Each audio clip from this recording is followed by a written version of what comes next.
പോയിക്കൊണ്ടിരിക്കുകയാണ്. ഒസാക്കയിലായിരുന്നു കഴിഞ്ഞ 2-3 ദിവസങ്ങൾ. അപ്പോൾ പോണ വഴിക്ക് നിങ്ങൾ കണ്ടോ, മുഴുവനും സ്നോ വീണ് കിടക്കുന്നത്. ഞാനോർത്ത് ഈ ആന്ധ്രയിൽ കൂടെയൊക്കെ യാത്ര ചെയ്യുമ്പോൾ നമ്മൾ ഈ ഉപ്പ് പാടങ്ങളുണ്ട്, ഉപ്പുണ്ടാകുക എന്ന് ഞാൻ ചിന്തിച്ചത്. പക്ഷേ അതൊന്നുമല്ല, ഇത് സ്നോയാണ് കംപ്ലീറ്റ്. വീടിൻ്റെ മണ്ടയിലും ഇത് കാനഡയിലൊക്കെ ഇങ്ങനെയാണ്, ഞാൻ പറഞ്ഞു കണ്ടു, പോയിട്ടില്ല. അതുകൊണ്ട് ഇതൊക്കെ ഈ മലകൾ മുഴുവനും സ്നോയാണ്. അത് സ്നോ അടുത്ത് കിടക്കുന്നുണ്ടോ, എല്ലാം സ്നോയാണ്. അല്ല ഉപ്പുപാടം പോലെ ഇങ്ങനെ ഉണ്ട്. അപ്പോൾ ഇത്രയും സ്നോ ഉണ്ടെന്നുള്ളത് നമുക്കറിയില്ല. കാരണം ഇവിടെ മൈനസിലേക്കൊക്കെ പോയി ഇവിടുത്തെ ടെമ്പറേച്ചർ. എന്നാൽ ഇതിനുള്ളിൽ ഞങ്ങൾക്ക് ഈ ബുള്ളറ്റ് ട്രെയിനിനുള്ളിൽ നല്ല കംഫർട്ടബിളാണ്. ഈ തണുപ്പൊന്നും ഞങ്ങൾക്ക് അനുഭവപ്പെടുന്നുമില്ല കേട്ടോ. കണ്ട വീടുകളുണ്ട്, അതിനകത്ത് വണ്ടികളുണ്ട്. വളരെ റെയറായിട്ടുള്ള വണ്ടികളൊക്കെ ഓടുന്നുള്ളൂ. ഇതൊക്കെ ഒരു ഇൻഡസ്ട്രിയൽ ഏരിയ പോലെ തോന്നുന്നത്. വീടുകൾ, ഇവിടുത്തെ വീടുകൾ നോക്കിയാൽ വളരെ ചെറിയ ചെറിയ വീടുകളാണ്. നമ്മുടെ അവിടുത്തെ ഉള്ള വീടുകളെ പോലെ വലിയ വമ്പൻ, കേരളത്തിൽ മാത്രം വമ്പൻ വീടുകളുണ്ട്. അത് മനുഷ്യൻ്റെ കണ്ണിഞ്ചിക്കുന്ന രീതിയിൽ പണിത് കൊട്ടാരം പോലെ വെച്ച് എന്തിനാന്ന് ആർക്കും അറിയില്ല. ഓസ്ട്രേലിയയിൽ പോലും വീടുകൾ വലുതുണ്ട്, പക്ഷേ ഇവിടെ അത്രയും ഒന്നുമില്ല. ചെറിയ ഒരു സെറ്റപ്പ് മാത്രമേ ഉള്ളൂ. അവർക്ക് അത്രയും മതി, അതിൻ്റെ ആവശ്യമുള്ളൂ.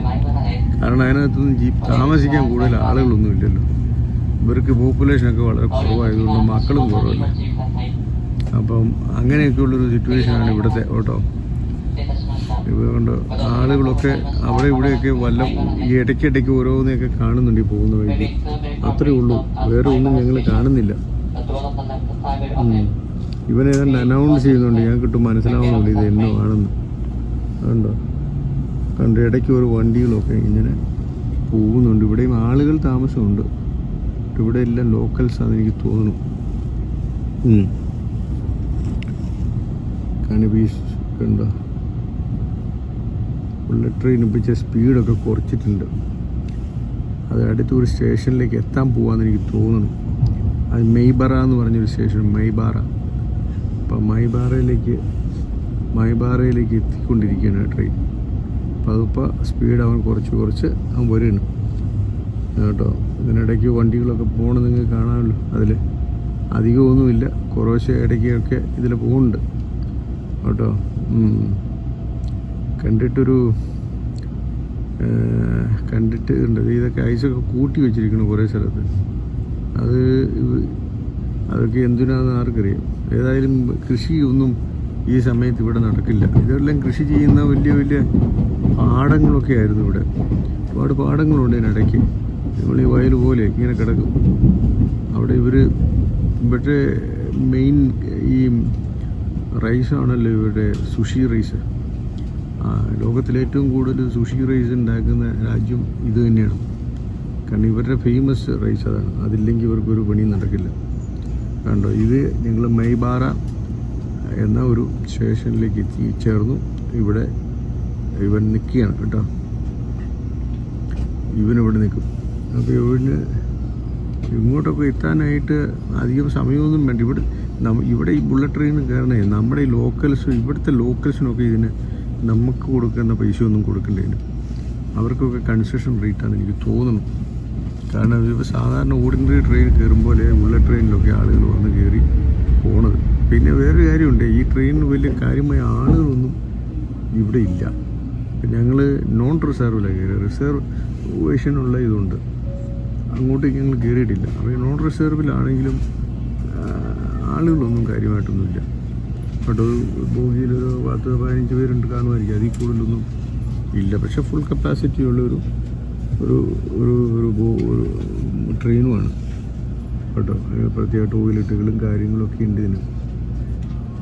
അപ്പോൾ എന്തായാലും സംഗതി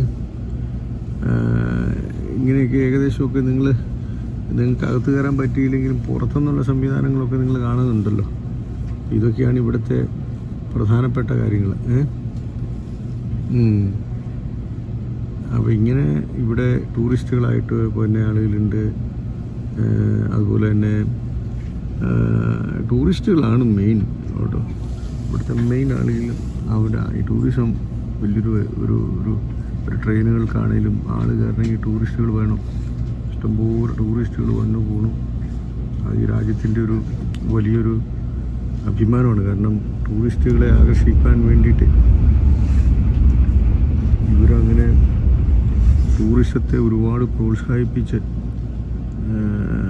അതിൽ നിന്ന് ജീവിക്കാൻ എന്തുമാത്രം ആളുകൾ അതുകൊണ്ട് ജീവിക്കുന്നത്. അതിൻ്റെ കാരണം ഈ ടൂറിസ്റ്റുകൾ വരുമ്പോൾ മുതൽ ഫ്ലൈറ്റുകൾ മുഴുവൻ അത് ഫ്ലൈറ്റ് ചാർജ് നിങ്ങൾ നോക്കൊരു ഇവരുടെ ഫ്ലൈറ്റുകളോ ജപ്പാൻ ഫ്ലൈറ്റോ മറ്റ് ഫ്ലൈറ്റുകളോ ഒക്കെ അതെല്ലാം അതിൻ്റെ ബെനിഫിഷ്യറീസാണ്. കാരണം അവർക്കെല്ലാം അതിൻ്റെ ചാർജ് കിട്ടും. ഇഷ്ടംപോലെ ടൂറിസ്റ്റുകൾ ജപ്പാനിലേക്ക് വരും. ഇനി ജപ്പാനിൽ വന്ന് ഇറങ്ങുന്ന ടൂറിസ്റ്റുകളെ സംബന്ധിച്ചിടത്തോളം അവർ എന്നും മാറിക്കൊണ്ടാണ് ഇവർ ഇവിടെ വരണത്. ഇവിടെ വന്ന് ഇത് മുഴുവൻ ഇവിടെയല്ലേ സ്പെൻഡ് ചെയ്യണം. വേറെ ഹോട്ടൽ അക്കോമഡേഷൻ വേണം. അതുപോലെ തന്നെ ഫുഡെല്ലാം വെളിയിൽ നിന്ന് കഴിച്ചേ പറ്റൂ. അപ്പോൾ ഫുഡിന് ഉള്ള സംവിധാനങ്ങൾ അവിടെ നമ്മൾ സ്പെൻഡ് ചെയ്യും. പിന്നെ നമ്മൾ തുണികൾ ഇവിടെ വരുമ്പോൾ ഇപ്പോൾ ഈ വിൻ്റർ ഡ്രസ്സൊക്കെ നമ്മൾ അവിടെ നിന്ന് കൊണ്ടുവരുന്ന പോലെയുള്ള പോരാ. നല്ല കട്ടിയായ സംഗതി വേണം ഇവിടെ. ഈ കോട്ടൊക്കെ ഇടണം കേട്ടോ. അപ്പോൾ നമുക്ക് അതൊക്കെ നമ്മളിവിടെ വാങ്ങുമ്പം അവർക്ക് കടക്കാർക്ക് ലാഭം. നമ്മളിവിടുത്തെ ഈ തനതായ ഇവരുടെ കൾച്ചറും അവരുടെ ഫുഡുകളൊക്കെ നമ്മളൊന്ന് ടേസ്റ്റ് ചെയ്യാനായിട്ട് നമ്മൾ നോക്കും. അപ്പോൾ അതിന് നല്ലൊരു എമൗണ്ട് നമ്മൾ അവർക്ക് അവിടെ കൊടുത്തേ പറ്റും. അപ്പോൾ ഇങ്ങനെ എല്ലാം കൊണ്ടും ഇവർക്ക് ഒരു ഭയങ്കര വരുമാനമാണ് ഈ ദേശത്തിന്.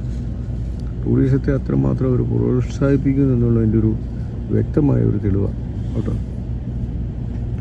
അപ്പോൾ ഇങ്ങനെയാണ് ഇനിയും ഇവിടുത്തെ കാര്യങ്ങൾ. ഇനിയിപ്പം ഞങ്ങൾ ഇവിടുന്ന് ഞങ്ങളുടെ അടുത്ത സ്പോട്ടിലേക്ക് ഞങ്ങൾ മാറാൻ പോവുകയാണ്. പക്ഷേ ഇവിടെ കുറച്ച് സമയം അവൻ ഞാൻ നിൽക്കുന്നു. അവൻ ഒരല്പസമയം അവനവിടെ ഇട്ടിട്ട് അവൻ പോവുള്ളൂ കേട്ടോ. അപ്പോൾ അങ്ങനെയൊക്കെയാണ് കാര്യങ്ങൾ. അപ്പോൾ ഇനിയിപ്പോൾ ഞങ്ങൾ അതിന് കുറച്ച് മൂവ് ചെയ്യുമ്പോൾ നിങ്ങൾ കാണേണ്ട സംഭവം വരുമ്പോൾ ഞാൻ കാണിച്ചു തരാം. അടുത്തത് നിങ്ങൾക്ക് കണ്ട ഇതൊക്കെ ഒരു മൗണ്ടൻ ഏരിയയാണ് കേട്ടോ. മൗണ്ടനിൽ ഇങ്ങനെ കിലോമീറ്റർ കണക്കിന് നിൽക്കണം. രണ്ട്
ഒരു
എർത്തുക്കൊക്കെ ഇങ്ങനെ ഉണ്ടാകുന്ന സ്ഥലമാണ്.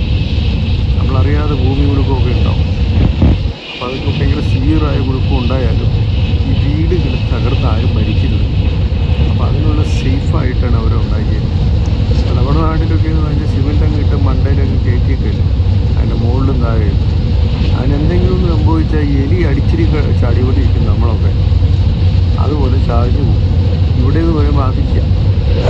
മുകളിലുള്ളതൊക്കെ വെറും വളരെ ബലക്ഷയമുള്ള കാര്യങ്ങളാണ്. കാരണം അതൊന്നും ഒടിഞ്ഞാടി മേത്ത് വീണാൽ ഒന്നും സംഭവിക്കില്ല. അപ്പോൾ അതുപോലെയുള്ള കെട്ടിടങ്ങളാണ് ഇവിടെ കാണുന്ന മിക്കവാറുമൊക്കെ. വീടുകളൊക്കെ അത്രയ്ക്ക് സേഫായിട്ടാണ് അവർ പണിതേക്കുന്നത്. അപ്പോൾ അതിൻ്റെ ഒരു ആവശ്യമേ ഉള്ളൂ അല്ലേ. നമ്മളിത്ര സെക്യൂറായിട്ട് നമ്മൾ ശ്രമിച്ചു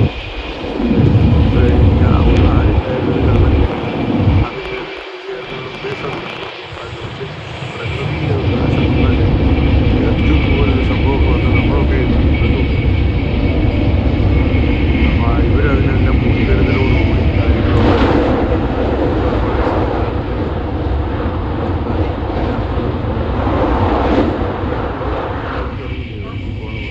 അതിനെക്കുറിച്ചൊക്കെ പഠിച്ചിട്ട് വേണേൽ നമുക്ക് പറയാനേ പറ്റും. ഇതിനകത്ത് എന്തൊക്കെ അനൗൺസ്മെൻറ്റ് നടക്കുന്നുണ്ട്, പക്ഷേ അത് നമുക്ക് മനസ്സിലാവാത്ത ഭാഷയായതുകൊണ്ടൊന്നും പറഞ്ഞിട്ട് കാര്യമില്ല. അപ്പോൾ ഇത് ഞങ്ങൾ വേറൊരു സ്ഥലത്തോട്ട് വന്നു. ഇതിന് മെയ്ക്കച്ചു ലൈനിലേക്കുള്ള ഒരു ചേഞ്ചിങ് ആണ്. സൈഡിലേക്ക് വേറൊരു ലൈൻ ചേഞ്ച് ചെയ്യാൻ വേണ്ടിയിട്ട് അവിടെ ഇപ്പം നിർത്താൻ പോവാണ്. ഇപ്പം നമുക്ക് ഗിഫു ഹഷിമ എന്ന് പറയുന്ന സ്ഥലത്തോട്ട് എത്തിയിരിക്കുന്നത്. അപ്പോൾ ഗിഫു ഹഷിമ എന്നാണ് സ്ഥലത്തിൻ്റെ പേര്.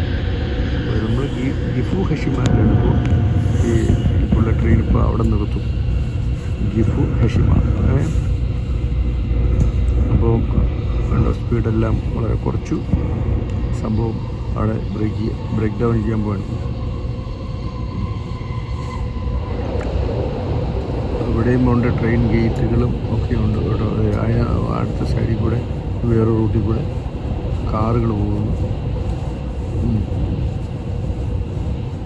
അപ്പോൾ നിങ്ങൾക്കറിയാം സ്പീഡ് കുറച്ചിട്ട് പോലും കാറുകളുടെ സ്പീഡിനേക്കാൾ എത്രയോ ഇതിലായി ഇത് പോകണമെന്ന് നോക്കാം. അപ്പോൾ അത്രയ്ക്ക് ഇതൊരു റിവറാണ്. ഏത് റിവറാണ്? ഗിഫു ഹഷിമ റിവർ എന്ന് വേണമെങ്കിൽ നമുക്കിത് പറയാം. ആ പട്ടണത്തിലുള്ളൊരു റിവറാണല്ലോ അത്. ഇതൊരു പ്രധാനപ്പെട്ട ഒരു പട്ടണമാണെന്ന് എനിക്ക് തോന്നുന്നു. കാരണം ധാരാളം വീടുകൾ, ധാരാളം ആളുകളും വീടുകളും ഒക്കെ ഉണ്ട്. ഉണ്ടോ ഇവിടെ ട്രാൻസ്പോർട്ടേഷനൊക്കെ കുറച്ചും കൂടെ നല്ല രീതിയിൽ ഒരു വില്ലേജ് അറ്റ്മോസ്ഫിയറിനേക്കാൾ കൂടുതൽ ഒരു പട്ടണത്തിൻ്റെ അറ്റ്മോസ്ഫിയറിലേക്ക് കാര്യങ്ങൾ വന്നിരിക്കുകയാണ്. എന്നാൽ അധികം വലിയ പട്ടണമൊന്നും നല്ലതാണ്. ധാരാളം ആളുകളുണ്ട് കേട്ടോ. ഒരു പ്ലെയിൻ ലാൻഡുകളിലാണ് ഇവരുടെ ജീവിതം മുഴുവൻ. എന്നാൽ മലയിൽ താമസിക്കുന്ന ആളുകളും ഉണ്ട്.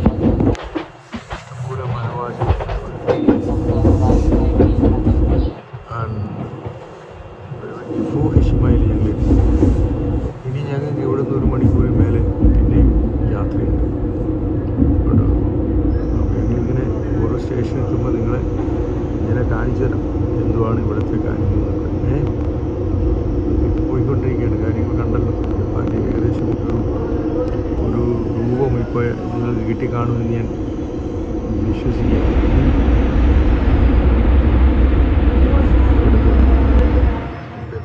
സമയം ഇവിടെ ഉണ്ടാവുമെന്ന് നമുക്കറിയില്ല. ഒരു 3-4 ദിവസമൊക്കെ ചിലപ്പോൾ സ്റ്റേഷനിൽ നിർത്തിയിടും.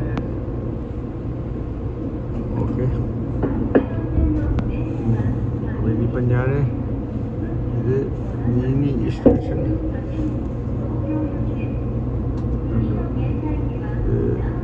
ഇതിനകത്ത് ഇവിടുന്ന് ഒരാളാണ് കയറിയിരിക്കുന്നത് ഈ സ്റ്റേഷൻ. ഞങ്ങളുടെ ഈ കമ്പാർട്ട്മെൻറ്റിലേക്ക് വന്നെങ്കിലും ഒറ്റയ്ക്ക് ഒരാൾ കയറിയിട്ടുള്ളൂ. അപ്പോൾ അതിനകത്ത് ആളുകളില്ല ഇവിടുന്ന് ഒന്നും കയറാനായിട്ട്. കൂടുതൽ ആളുകളോ അർത്ഥങ്ങളോ ഒന്നും ഇല്ല ഇവിടെ. ഉണ്ട് പട്ടണത്തിൽ നിന്ന് ടോക്കിയോയിലേക്ക് പോകാനൊന്നും ആളുകൾ കാര്യമായിട്ടില്ല എന്നർത്ഥം. നമ്മളെപ്പോലെയുള്ള ടൂറിസ്റ്റുകളൊക്കെയാണ് ഇവിടെ. അപ്പോൾ ഇവിടെ ഒരു ടൂറിസ്റ്റ് സെൻറ്റർ അല്ല എന്ന് എനിക്ക് തോന്നുന്നു. കാരണം ഇവിടെ ആണെങ്കിൽ ഇവിടെ ആളുകൾ വന്ന് കണ്ടുപോകാൻ ആളുകൾ ഇവിടെ കൂടി നിന്ന്. പക്ഷെ ഇവിടെ ഇപ്പോൾ അതിന് മാത്രം ഒരു ആളുകളൊന്നും കാര്യമായിട്ട് ഇവിടെ ഇല്ലാത്തതിൻ്റെ പേരിൽ ഇവിടെ ഒരു ടൂറിസ്റ്റ് സെൻറ്റർ അല്ല എന്ന് വേണം നമുക്ക് അനുമാനിക്കാൻ. ഉണ്ടോ, ടൂറിസ്റ്റ് പ്ലേസ് അല്ല. ഇതിനപ്പുറത്തെ സൈഡിൽ കൂടെയൊക്കെ വേറെ ബുള്ളറ്റ് ട്രെയിനുകൾ പാസ് ചെയ്യുന്നുണ്ട്. അതൊക്കെ എങ്ങോട്ട് പോകണതാണെന്ന് നമുക്കറിയില്ല. നമ്മളെ ഓവർടേക്ക് ചെയ്താണ് അവർ പോയേക്കണത്. അത് വേറെ ലൈനാണ്. അത് ടോക്കിയോക്ക് പോകണമെന്ന് നിർബന്ധമില്ല കേട്ടോ. എല്ലാ ട്രെയിനും കൂടെ ടോക്കിയോക്ക് പോയി വേറെ എവിടെന്നെങ്കിലുമൊക്കെ വരുന്ന ട്രെയിനുകളൊക്കെ ആയിരിക്കും എന്ന് വിശ്വസിക്കുന്നു. എന്തായാലും ഇവർക്ക് ഈ കോസ്റ്റ് ഓഫ് എനർജി ഇതൊക്കെ എല്ലാം ഈ ന്യൂക്ലിയർ പവർ ആയതുകൊണ്ടേ എനിക്ക് തോന്നുന്നു ഇവിടെ ഈ എനർജി കോസ്റ്റൊക്കെ വളരെ കുറവ് ആവാനാണ് സാധ്യത. ഇപ്പോൾ ഒരു ട്രെയിനൊക്കെ ടോക്കിയോ വരെ ഓടിക്കുന്നു. അതിനെ സസ്റ്റെയിൻ ചെയ്യാനുള്ളൊരു ഒരു ഇൻകം അതിനകത്ത് കിട്ടിയില്ലെങ്കിൽ പിന്നെ അത് അത്രയും ദൂരം പോകാനായിട്ട് സാധിക്കില്ലല്ലോ. അപ്പോൾ ഏതായാലും ആ ഇൻകമൊക്കെ ലിമിറ്റഡ്, ഇത് കോസ്റ്റ് എഫിഷ്യൻ്റാണ് ഈ സംഗതി എന്നെനിക്ക് തോന്നുന്നു. ഇപ്പോൾ ഓസ്ട്രേലിയയിലൊക്കെ ഇപ്പം ന്യൂക്ലിയർ പവർ ആക്കാൻ വേണ്ടി ഇപ്പോൾ ലിബറൽ അത് ആക്കണമെന്ന് പറയുന്നുണ്ട്. ലേബർ അത് വേണ്ട, അവിടെ പങ്കായിട്ട് കറിക്കാൻ ഈ ഫാൻ എനർജി, ഫാനും പിന്നെ അങ്ങനെയുള്ള സംഗതിയൊക്കെ മതിയെന്ന് പറയണം. പക്ഷെ അതുകൊണ്ടൊന്നും കാര്യമില്ല. നാടോടുമ്പോൾ നടുവി കൂടിയില്ലെങ്കിൽ ഈ പണ്ടത്തെ ഫാനും പമ്പറും ഒക്കെ ഇട്ട് കറക്കിക്കൊണ്ടിരുന്നാൽ എത്രമാത്രം നമ്മൾ കാശ് കൊടുത്ത് മുടിയും. കാരണം ഈ ഫാന് ഇതൊന്നും അതിന് മാത്രം എനർജി ഒന്നും അവർക്ക് പ്രൊഡ്യൂസ് ചെയ്യാൻ കഴിയില്ല. അപ്പോൾ ഇത് സ്ഥാപിക്കണമെങ്കിൽ കോസ്റ്റ് അല്ലേ. ഒന്ന് എസ്റ്റാബ്ലിഷ് ചെയ്ത് ഒന്ന് ബിൽഡ് ചെയ്ത് വന്നെങ്കിൽ അതിന് കോസ്റ്റ് ഇല്ല. അതൊക്കെ നമ്മുടെ നിന്നല്ലേ വാങ്ങിക്കുന്നത്. അപ്പോൾ അതുകൊണ്ട് ആ പരിപാടിയൊക്കെ കാലഹരണപ്പെട്ടു പോയ കാര്യങ്ങളാണ്. വല്ല കാറ്റാടിയൊക്കെ നമുക്ക് അത് കഴിഞ്ഞു പോയതിൻ്റെ കാലങ്ങൾ. അത് മെയിൻറ്റെയിൻ ചെയ്യണമെങ്കിൽ വലിയ കോസ്റ്റാണ്. ഇപ്പോൾ ഇതെന്ന് പറയുമ്പം നമ്മളെ സംബന്ധിച്ച്, കസ്റ്റമേഴ്സിനെ സംബന്ധിച്ചിടത്തോളം നമുക്ക് അതിന് മാത്രം കോസ്റ്റില്ല. ഇത് കോസ്റ്റ് കുറഞ്ഞൊരു സംവിധാനമാണ്. അപ്പോൾ അതൊക്കെ ഗവൺമെൻറ് നന്നായി ചിന്തിക്കേണ്ട ഒരു കാര്യമുണ്ട്. ഇന്നത്തെ ഈ ഗവൺമെൻറ്റുകൾക്കൊക്കെ അവരവരുടേതായ ചില സർട്ടൻ അജണ്ടകളൊക്കെ അല്ലേ പാസ്സാക്കി കൊണ്ടുവരിക. അവർക്കും കുറച്ച് എന്തെങ്കിലുമൊക്കെ നേട്ടം വേണം അതിന് വേണ്ടിയിട്ടാണ്. പൊതുവേ ഒരു രാജ്യത്തിൻ്റെ താല്പര്യത്തെ മുൻനിർത്തിയൊക്കെ ആണെങ്കിൽ അങ്ങനെ വരില്ല കേട്ടോ. അപ്പോൾ ഏതായാലും ഞങ്ങൾ ഈ സ്റ്റേഷനിൽ, ഈ ജിഫു ഹഷിമ സ്റ്റേഷനിൽ ഇങ്ങനെ കുറച്ച് സമയമായി കിടക്കണം. എന്തെങ്കിലും ഒരു സംവിധാനം ഉണ്ടാവും ഇവിടെ. അവരുടെ ടൈമിംഗ് ആയിട്ടില്ല, അല്ലെങ്കിൽ ഏർലി ടൈമിങ്ങിൽ ഇവിടെ എത്തി, അതുകൊണ്ടൊക്കെ ആയിരിക്കാം എന്ന് വിശ്വസിക്കുന്നു. അപ്പോൾ ഓക്കെ, ഞാനിത് മൂവ് ചെയ്ത് കഴിഞ്ഞ് പിന്നെ കാണിച്ചു തരാം കേട്ടോ.